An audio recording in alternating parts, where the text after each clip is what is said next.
ভালোবাসার সকল রকমের ভিডিও পেতে আমাদের চ্যানেলটি সাবস্ক্রাইব করুন। সবার আগে ভিডিও পেতে বেল বাটনে ক্লিক করুন। ভাইয়ের ফোন থেকে তার বন্ধুকে মেসেজ দিলাম, দোস্ত তুই তো দেখতে মাশাআল্লাহ, বিয়ে করবি আমার বোনকে? এলাকায় রকি ভাই মানে আমার ভাই মানেই এক বিশাল কাণ্ড কারখানা। রকি ভাইয়ার সাঙ্গপাঙ্গ হাঁক ডাক আর চিল্লাচিল্লিতে মুখরিত থাকে সব সময়। আর এইসবের কেন্দ্রবিন্দুতে আছেন রকি ভাইয়ার বন্ধু তৌহিদ ভাই। তৌহিদ ভাইয়ের বাবা মেয়র ছিলেন, একটা অ্যাক্সিডেন্টে মারা যাওয়াতে এবার মেয়র পদে তৌহিদ ভাইয়াকে দাঁড় করানো হয়েছে। তৌহিদ ভাই লোকটা রকি ভাইয়ার সম্পূর্ণ বিপরীত। শান্ত, ধীরস্থির, সবসময় মুখে এমন একটা মিটমিটি হাসি লেগেই থাকে। গায়ে নীল কিংবা সাদা রঙের সুতির পাঞ্জাবি, চোখে চশমা আর ঝাঁকড়া চুলের পরিপাটি একটা চেহারা।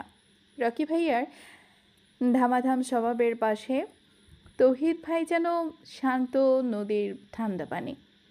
আমাদের বাসায় তৌহিদ ভাইয়ার যাতায়াত সেই ছোটোবেলা থেকেই। ভাইয়া আর তৌহিদ ভাই যখন একসাথে পড়াশোনা করতো তখন থেকেই এই বাসায় তার অবারিত আসা যাওয়া। আম্মা তৌহিদ ভাইকে নিজের ছেলের মতোই স্নেহ করেন। আর আমার কাছে তৌহিদ ভাই মানেই একটা ঘূর্ণিঝড়, যা তাকে দেখলে আমার হৃদয় দিয়ে বয়ে যায়। দূর থেকে তাকে দেখলেই বুকের ভিতরটা তোলপাড় করে ওঠে। উনি আমার ছোট বোন হিসেবেই জানেন, খোঁজ খবর নেন অভিভাবকের মতোই। কিন্তু সদ্য কিশোরীতে পা দেওয়া আমার মনটা যে কোন দিকে হেলেছে তা শুধু আমার ওই কাঠের পরের টেবিল আর ডায়েরির পাতাই ভালো জানে। ঘটনাটা হলো একটা দুপুরে। ভাইয়া দুপুরে বন্ধুদের সাথে ফুটবল খেলতে গেছে। তাড়াহুড়ো করে যাওয়ার সময় নিজের ফোনটা ড্রয়িং রুমে টি টেবিলের ওপরই ফেলে রেখে গেছে। আমার কাজ ছিল ড্রয়িং রুমটা গুছিয়ে রাখা। ল্যাপটপ আর কিছু বই সরাতে গিয়ে দেখি ভাইয়ার ফোনের স্ক্রিন জ্বলছে নিচ্ছে। তৌহিদ ভাই নোটিফিকেশনে মেসেজ পাঠিয়েছে, দোস্ত ওই ফাইলটা পাঠিয়ে দিস তো বিকেল 4টের মধ্যে। আমি ফোনটা হাতে নিলাম। সাধারণত আমি ভাইয়ার ফোনে হাত দিই না, কিন্তু সেদিন যেন শয়তানে আমার মাথায় ভর করলো, কিংবা বলা ভালো আমার ভেতর লুকিয়ে থাকা প্রেম আর এক রাশ দুষ্টুমি একসাথে জেগে উঠল। ভাইয়ার ফোনের পাসওয়ার্ড আমার মুখস্থ, আমাদের বিড়ালটার জন্ম তারিখ। এক ছটকায় লকটা আনলক করে ফেললাম। ইনবক্সে ঢুকতেই দেখি তৌহিদ ভাইয়ের নাম ভেসে উঠছে, সাথে ওনার প্রোফাইল পিকচার। গাঢ় নীল পাঞ্জাবি পরা, হাত দুটো বুকের কাছে জড় করা, শান্ত হাসিমুখ। মাশাল্লাহ, ছবিটার দিকে তাকিয়ে থেকে বুকের ভেতর একটা অদ্ভুত সাইক্লোন বয়ে গেল। হাতের আঙুলগুলো কাঁপছিল, কিন্তু মাথায় তখন এক অনমনীয় অ্যাডভেঞ্চারের ভূত চাপল। ঠিক করলাম আজ একটা কিছু করেই ফেলবো, যাই হোক না কেন। ভাইয়ার কাছ থেকে বন্দুক রাখা যাচ্ছেই। তৌহিদ ভাইয়ের চ্যাটে গিয়ে এক নিঃশ্বাসে টাইপ করে ফেললাম মেসেজটা পাঠিয়েই সেন্ড বাটনে চাপ দেওয়ার পর মনে হলো পুরো ঘরটা ঘুরছে। আমি কি করলাম? মেসেজটা পাশে ভেসে উঠল নীল টিক চিহ্ন, ডেলিভারিড। হৃৎপিণ্ডটা যেন একদম গলার কাছে চলে এলো। উফ, তৌহিদ ভাইকে সাথে সাথে এই মেসেজ দেখে ফেলেছেন। 5 সেকেন্ড, 10 সেকেন্ড, 30 সেকেন্ড কোনো রিপ্লাই নেই। অপর প্রান্ত থেকে শুধুই নীরবতা, নিস্তব্ধতা। টাইপিং লেখাটাও উঠছে না। আমার গায়ের পশম খাড়া হয়ে গেল। তাড়াহুড়ো করে মেসেজটা আনসেন্ড করতে গেলাম, কিন্তু হায়, আনসেন্ড করার আগেই ওপাশ থেকে রিপ্লাই চলে এলো, সংক্ষিপ্ত এক লাইনের উত্তর। তুই কি পাগল হলি রকি? ড্রিঙ্ক করেছিস নাকি দুপুরে? আমি তখন ঘামে ভিজেছি, হার্টবিট মিনিটে 200 বার পার করছে। নিজেকে সামলে নিয়ে আবার ভাইয়ার অ্যাক্টিং শুরু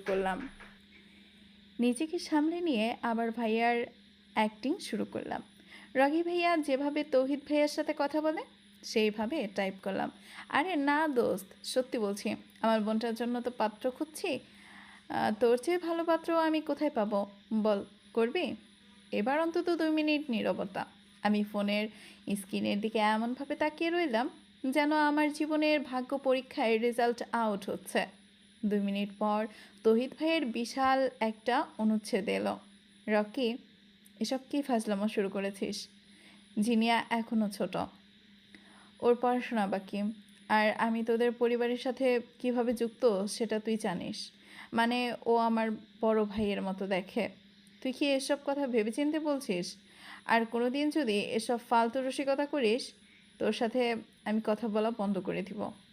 মেসেজটা পড়ে আমার বুকটা ধপ করে খালি হয়ে গেল। বড় ভাইয়ের মতো দেখে এই একটা বাক্য যেন এক বালতি বরফ পানি ঢেলে দেওয়া হলো আমার মাথায়। তাহলে কি উনি আমাকে শুধুই ছোট বোন ভাবেন? এত বছরে আমার গোপন দীর্ঘশ্বাস ওনার সামনে এলে আমার লজ্জায় রাঙা হয়ে যাওয়া, অদ্ভুত আচরণ, পরিপাটি হয়ে থাকা, কিছুই কি উনি আজ করতে পারেননি? কষ্টের জায়গাটায় হুট করে এক প্রচণ্ড রাগ আর অভিমান এসে ভর করলো। মেসেজটা এক মুহূর্তে বিগড়ে গেল মেজাজটা। ভাবলাম শেষ পর্যন্ত দেখে ছাড়বো উনি কত বড় মহামানব। ভাইয়া সেজে আবার পাঠালাম। ও তোকে বড় ভাই মনে করে? এটা তোকে কে বললো? ও তোকে দেখলেই কেমন অদ্ভুত আচরণ করতে থাকে, সেটা আমি জানি না ভেবেছিস? তুই সোজা বল তোর ওকে পছন্দ কিনা, না হলে কালকেই ওর জন্য সম্বন্ধ আছে, দিয়ে দেব। একটা মাত্র বোন আমার চেনাজানার মধ্যে দিলে দুশ্চিন্তা থাকতো না, তাই বললাম। মেসেজটা পাঠিয়ে আমি কি করব বুঝতে পারছিলাম না। সবগুলো মেসেজ আনসেন্ড করে দিলাম। ভাইয়াকে কোনোভাবে মেসেজ করে ম্যানেজ করে নিব। বলবো বান্ধবীদের সাথে ডিয়ার নিয়েছিলাম। ফোনটা টি টেবিলে ছুঁড়ে ফেলে দিয়ে নিজের ঘরে সে ধপ করে বিছানায় শুয়ে পড়লাম। কান দিয়ে যেন ধোঁয়া বেরোচ্ছিল। হৃৎপিণ্ডটা এত জোরে লাফাচ্ছিল যেন মনে হচ্ছিল বুক ফেটে যাবে। 10 মিনিট কেটে গেল, কোনো সাড়া শব্দ নেই। হঠাৎ ড্রয়িং রুমের কলিং বেলটা বেজে উঠল। একবার, দুবার, পরপর 3বার। খুব তাড়া নিয়ে কেউ বেল বাজাচ্ছে। আমি চমকে উঠে দাঁড়ালাম। আম্মা রান্নাঘরে, সেখান থেকেই হাঁক দিল, জিনিয়া দেখ তো কে এলো। আমি ভয়ে ভয়ে গিয়ে ড্রয়িং রুমের দরজা খুললাম। দরজা খুলতেই চশমার ওপর থেকে দুটো তীব্র আর গম্ভীর চোখ আমার উপর এসে পড়ল। হাঁপাচ্ছেন উনি, চুলগুলো একটু উস্কো খুস্কো, গায়ে সেই গাঢ় নীল পাঞ্জাবিটায়। তহিদ ভাই। 5 মিনিটের মধ্যে উনি আমাদের বাসায় চলে এসেছেন। আমাকে দরজায় দাঁড়িয়ে থাকতে দেখে উনি এক মুহূর্ত থমকে গেলেন।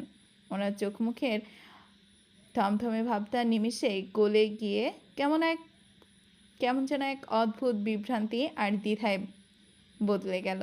তো তৌহিদ ভাই, আপনি এ সময়? আমি কোনো রকমের তোতলাতে বললাম। তৌহিদ ভাই সোজা ঘরের ভিতর ঢুকে ড্রয়িং রুমের টি টেবিলের দিকে তাকালেন। সেখানে রকি ভাইয়ার ফোনটা পড়ে আছে। উনি ফোনটার দিকে তাকালেন, এরপর আবার আমার দিকে তাকালেন। উনি এক নজর আমার লাল হয়ে যাওয়া মুখ আর কাঁপতে থাকা হাতের দিকে তাকালেন। তারপর ধীরে ধীরে এগিয়ে এসে টি টেবিল থেকে ভাইয়ার ফোনটা তুলে নিলেন। ওনার নিজের ফোনটাও পকেট থেকে বের করলেন। রকি কোথায়? শান্ত গলায় জিজ্ঞাসা করলেন তৌহিদ ভাই। আমি মাথা নিচু করে বিড়বিড় করলাম, ভাইয়া তো মাঠে খেলা দেখতে, মানে খেলতে গেছে। ও। তৌহিদ ভাই সোজা সোফায় বসে পড়লেন। তারপর কড়া চোখে আমার দিকে তাকিয়ে বললেন, তা ম্যাডাম, রকির ফোন আনলক করে ওর বন্ধুগুলোকে বিয়ের প্রস্তাব দেওয়া কি আপনার নতুন কোনো শখ? আমার মাথার উপর যেন বাজ পড়ল। উনি বুঝে ফেলেছেন। আমার ইচ্ছে করছিল এই মুহূর্তে যদি মেঝেটা ফাঁক হয়ে যেত আর আমি তার ভেতরে ঢুকে যেতে পারতাম। লজ্জায় আমার ফর্সা মুখ রক্তবর্ণ হয়ে উঠল।